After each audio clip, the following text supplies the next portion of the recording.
Hi everybody, so welcome back to Module 12. You've made it this far. There's only a little bit more to go. So you should feel proud of yourself. I think that this entire course has been about a pipeline. And we've done all this grunt work. We've done all this work to find the data, all this work to wrangle and clean the data. And we're finally up to the point where, having explored it, we're ready to create something that we can communicate to a broader audience. Whether that audience is a manager at work, or if that audience is a client, or if that audience is just the general public. What we can do is we can take our data analysis and we can build interactive visualizations, things that the user can manipulate just by moving the mouse or clicking a drop-down menu, and then putting this all into a dashboard and sending it out for the world to see. This is really cool stuff. I will caution that interactivity isn't always the best thing to do. You really have to think about, why do you want to make your visualizations interactive? Think of it like any other aesthetic. If we're being interactive just for the sake of it being cool, that could be like what Tufte calls chart junk. There should be a purpose to everything we do with a visualization. That said, interactive visualizations can do a lot. And so that's what this lecture is going to be about. Interactive visualizations in Python are constructed with the Plotly package. And so I'm just going to show you the notebook instead of slides this time, because there's so many pictures in this lecture that it's better to show you than to tell you. So first, to use Plotly, we're going to load these different modules which are part of Plotly. So traditionally, graph_objects is Go as an alias, and then express is px. Okay? This third one isn't as important. We're going to be using Plotly Express for the most part. Now, the difference between Plotly Graph Objects and Plotly Express is very similar to the difference between Matplotlib and Seaborn. Matplotlib is a little harder to use, but it's more flexible. It can do more things. Seaborn was prettier, had simpler syntax, but was a little bit more limited. In the same way, Graph Objects is harder to use, but it can do more things. Express is easier to use, prettier, but a little bit more limited. When possible, I suggest using Express because it is easier and it is pretty. Okay, so with no more preamble, let's get right into making pictures. So I'm going to be using the American National Election Study as examples of how to use Plotly. So this is our most basic Plotly. Here we have px bar, and that creates a bar plot. Let me make this a little bigger. There we go. Okay, and this creates a bar plot for us. So just px bar, and then we give it the name of the data frame. Okay, and then the feature that we want on the x-axis and the feature that we want on the y. Now what we had to do first is we had to create this data frame, ANES bar, which we did right here. So we took the vote, we generated the value counts, and then we applied reset index, which takes the categories and it puts it into a column in a data frame. Once I have this little data frame, I pass it to px bar, I specify x, I specify y, and I've got my bar plot. Now what makes this interactive? What makes this interactive is when I take my mouse and I hover over the bars, there are these menus that pop up that tell me the specific annotation of how many votes each of these candidates got. Now there are other features here with Plotly, and they're up here. So there's a list of these in the notebook. I don't want to go over all of them in this video. I will say that there are these tools. There's Zoom, which is the default, and then there's Pan. If I switch to Pan, it allows me to just move the bars up and down And if I switch to zoom, I can zoom in on some part of it. Now, zooming in on a part of it is not very useful for a bar plot, but it is more useful for a scatter plot, which we'll see in a minute. Now, if you mess up your axes by playing around with pan and zoom, you can always come back with auto scale or reset axes. So I'll click on reset axes and it brings me right back to the default. Okay, here's our next example. If we wanted to add a title, if we wanted to add labels for the axes, we can add a title with the title argument of px bar or of any of these Plotly Express functions. We could label the axes with a dictionary. First we list the name of the feature on the axis, and then we put the label that we want to put onto that axis. So we could see here we've got vote choice instead of vote, and we have number of voters. Okay. By default, the title is going to be justified over to the left. We have a way to fix that, which I'll show you in just a minute. Now the other thing is, in this example, I've color-coded the bars by the index. So the index was the candidate that people vote for, and I just made it so that they're different colors by just saying color equals index. Okay, so that's another version of Plotly, and here we have the same kind of annotations that pop up interactively. One nice thing about these pop-up boxes is that I can add more and more things to these boxes, and it's not going to overwhelm the figure. So I could add 3, 4, 5 features to be displayed here. If it were static, I wouldn't have room for all those numbers, but if it's interactive, then they go away as soon as I move my mouse. So I have the potential to add a lot more data to one visualization this way. Okay, next, a few more things that we can do to control the appearance. So one thing is I can center the title.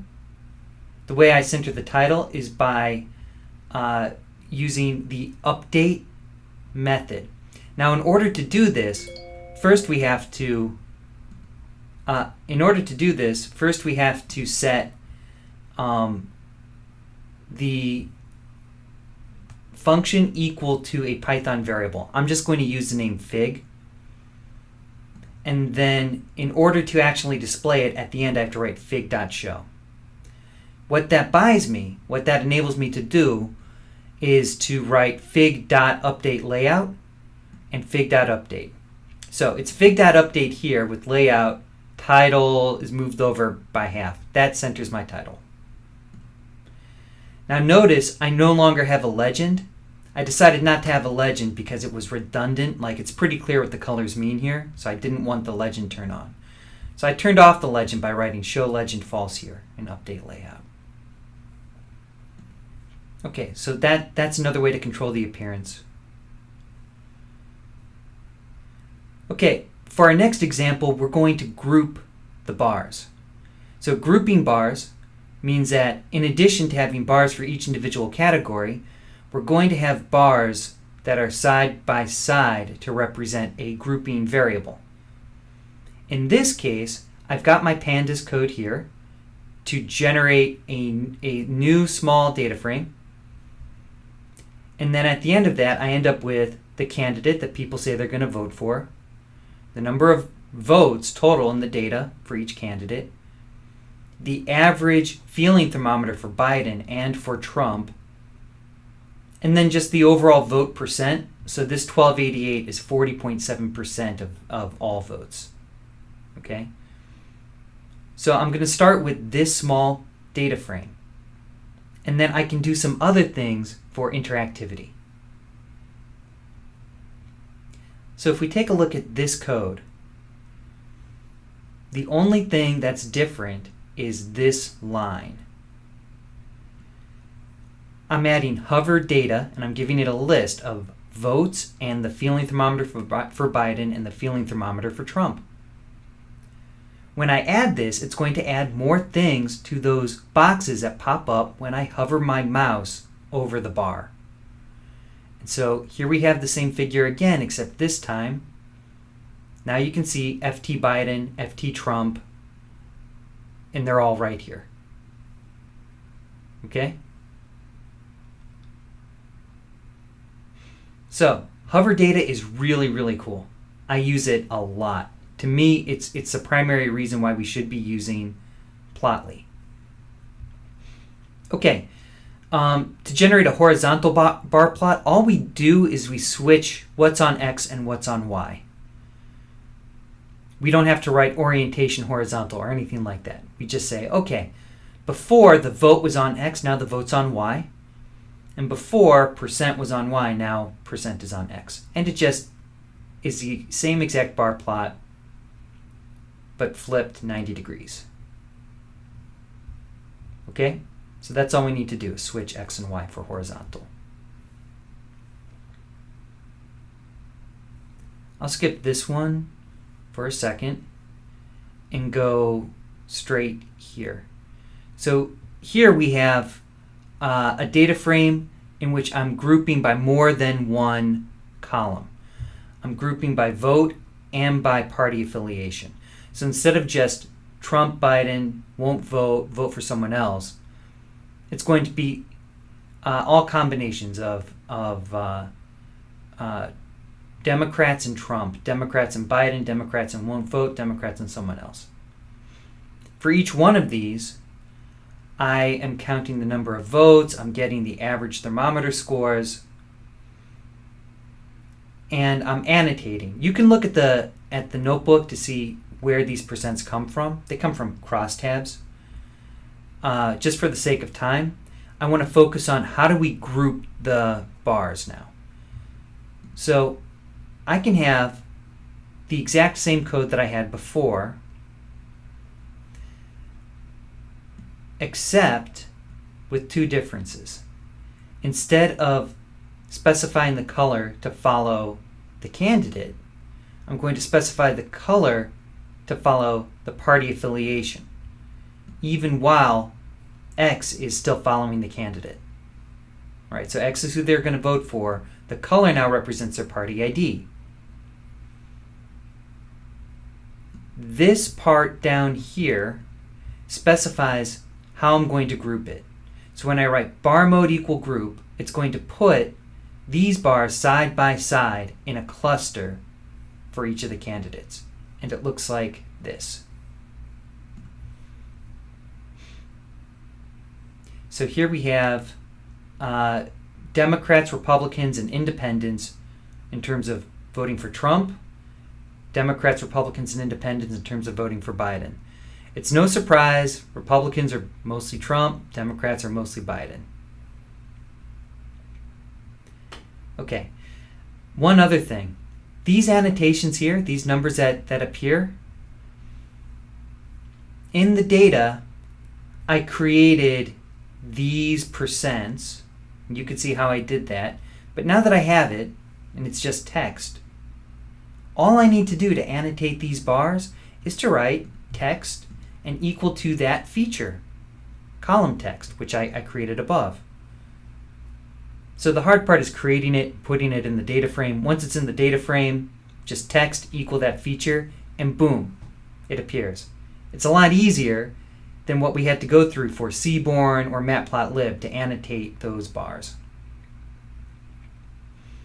Okay, I want to skip ahead to faceting.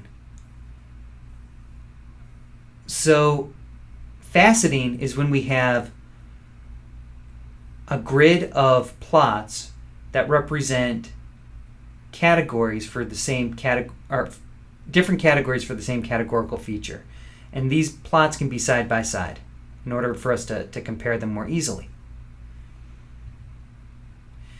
So here, it's the same exact code, right? Where I have vote on the x-axis and party ID representing the color.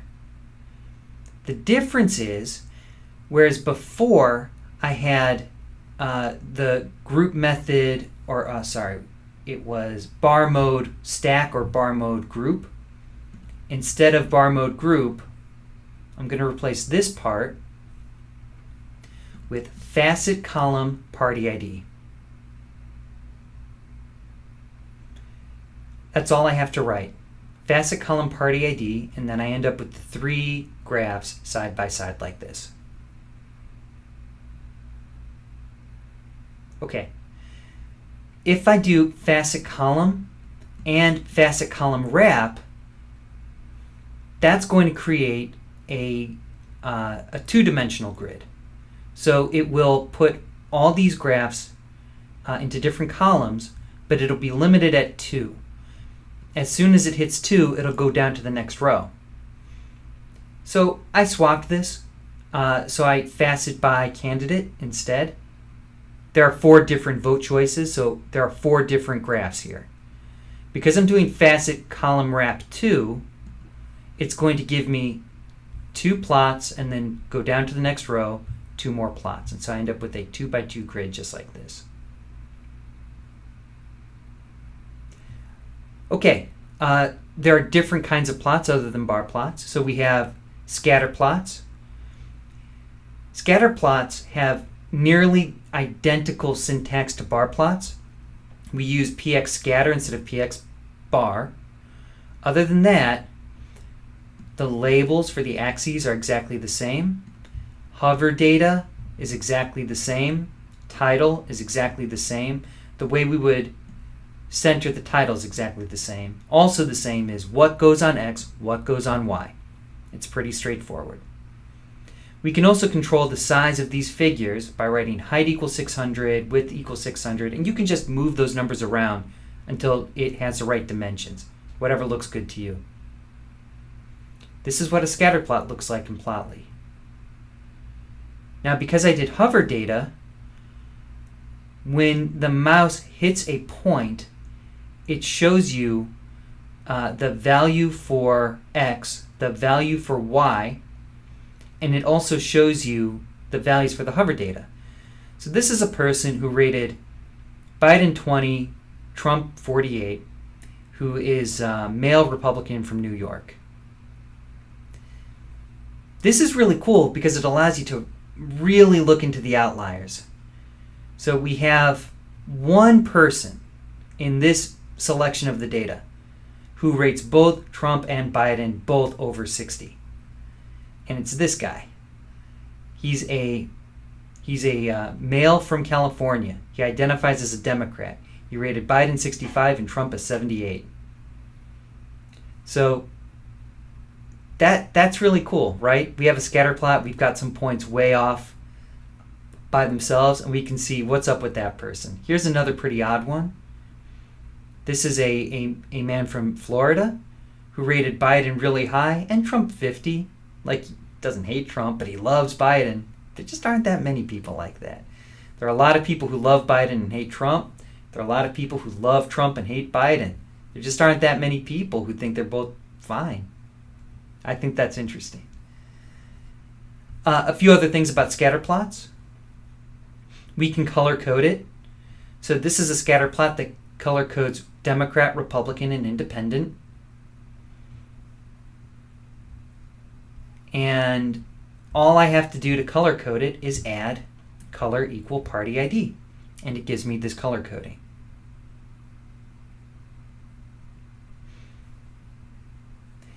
Okay, we can talk briefly about opacity. I'll let you take a look at the code yourself, reading the notebook, because it's a little more complicated. What I've done here is I've changed the color of all of these points to black, and I've made them mostly transparent. For Seaborn and Matplotlib, the parameter to make it transparent is called alpha. For Plotly, the same parameter is called opacity. When I make it mostly transparent, then it allows the clusters to really emerge. Because the more data we have in a spot, the darker the plot gets in that area. So we can see a lot of people here, high ratings for Biden, low for Trump. And we see a lot of people here, high for Trump, low for Biden.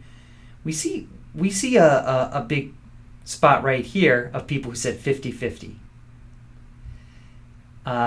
And there are even a couple people here. People said 100, 100. We have a male from Michigan, a Democrat, who rated them both 100. I'd like to have a conversation with this guy. Okay. We also have trend line. If I write trend line OLS on the same syntax, it's going to give me a linear line of best fit. That's trend line OLS. If I wanted a nonlinear fit using a method called LOS, then I write trend line equal LOS, and it gives me a curve, a best fit curve through the data.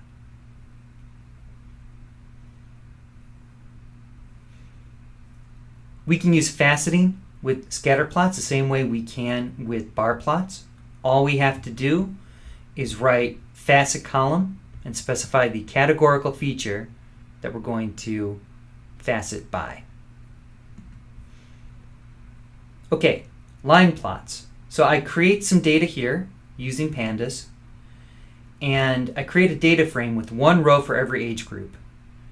For that age group, I've got the mean evaluation of Biden and the median and the 25th and 75th percentiles for the evaluation of Biden and the interquartile range. I've appended to that the same data for Trump. The data has to be in this long format if I'm going to plot multiple lines on the same plot. So I need the Biden rows and the Trump rows vertically aligned, just like this. You can look at my code as one example of how to get that, but there are many paths, right? You can reshape the data, you can append the data. There's a few ways you can get data that looks like this. Once you have data that looks like this is the code for a line plot, px line in Plotly. It follows the exact same syntax. So I start with the data, I specify my x feature, I specify my y, and then I color by candidate. Candidate is where it said Biden or Trump. I also line dash by candidate. Okay? And then all of the other syntax is exactly the same. When I specify color and line dash based on a categorical feature in long form data, then it gives me a plot that looks like this. So we've got Biden represented by a solid blue line and Trump dashed and orange. I didn't choose that color, but it makes sense to me. Okay, so also you can see the hover data. This line represents the mean evaluation of Biden, but it also tells us the median and the 25th and 75th percentiles and the interquartile range. And again, we can facet grid. I'll let you take a look at that on your own. Some graphs for distributions. So we have a histogram. The function for that is px histogram. And all we specify is an x variable because we're not comparing two features in a histogram. So we have the data, we specify the x variable, and we can label it. And it looks just like this, where the size of the range and the count pops up whenever we hover over one of these bars. A few things we can do with histograms. We can increase the number of bins with n bins. So down here, I've got more individual bins than I had before. And then this thing, marginal box, gives me this box plot appended to the top of the histogram. I find that really useful because the box plot here shows me the median. So I see this whole distribution, but it shows me exactly where the median is in a way that's easy to match up with the histogram. It shows me the 25th and 75th percentiles right here, and it shows me the min and max. So I like having a box plot on top of a histogram. I think it does add a lot. Okay, there are a few other distributional graphs. So we'll go over these quickly. There's violin, which again is the exact same syntax. I'm color coding by sex. And so here we have the distribution of Biden thermometer scores for men and for women. The wider the curve, the more people rate the person there. So we see big spikes near 0 for Biden, but a lot of people rate Biden up here. There's just more variance. Generally, more women are rating him with high values than men. So you can see that. And this is a version where we have Biden, Trump, Obama, and Bernie Sanders all compared to one another. It requires a little bit of data manipulation, which you can see for yourself. Okay, moving on to box plots. The syntax for a box plot is pxbox. And again, it's the exact same thing with labels and title X and Y. In this case, it's exactly the same as the one above. I'm putting the candidates on now the y-axis and the thermometer scores on the x-axis. And so we can sort of see who's more popular. Barack Obama is more popular than everybody. Biden appears to be more popular on average than Trump, and about almost exactly equal to Bernie Sanders. Okay, the last Plotly map to discuss is an interactive map. And a map, it's an actual map of the world. They're called choropleth maps. I'm butchering that word. Choropleth maps. It refers to the act of coloring in geographic areas based on trying to distinguish them or based on trying to map them to data. I'll let you take a look at the code yourself, but there are two maps that we can use right away from Plotly Express. One is a map of the world. And so here, I've loaded some data about the relative quality of democracy from country to country, right? So I've got all these countries and the democracy scores. Now it's very important to have these 3-letter designations for countries. These are called ISO 3 codes. If I have ISO 3 codes, I can pass those directly to the px choropleth function, and then it colors in a map of the world. So I give it the data, I specify the ISO 3 codes in locations, and then hover name is different than hover data. It's what's going to appear right on the top, and there can only be one hover name. Right on the top when my mouse hovers over a country, and there will be a box right at the top of that box that pops up. Color is democracy. That's how we're going to color code these. And then I give it a title, and it looks like this. So here's my map. If I make this a little smaller, you'll see that there is a scale legend next to it. Yeah, right there. Right, so the brighter the color, the more democratic the country.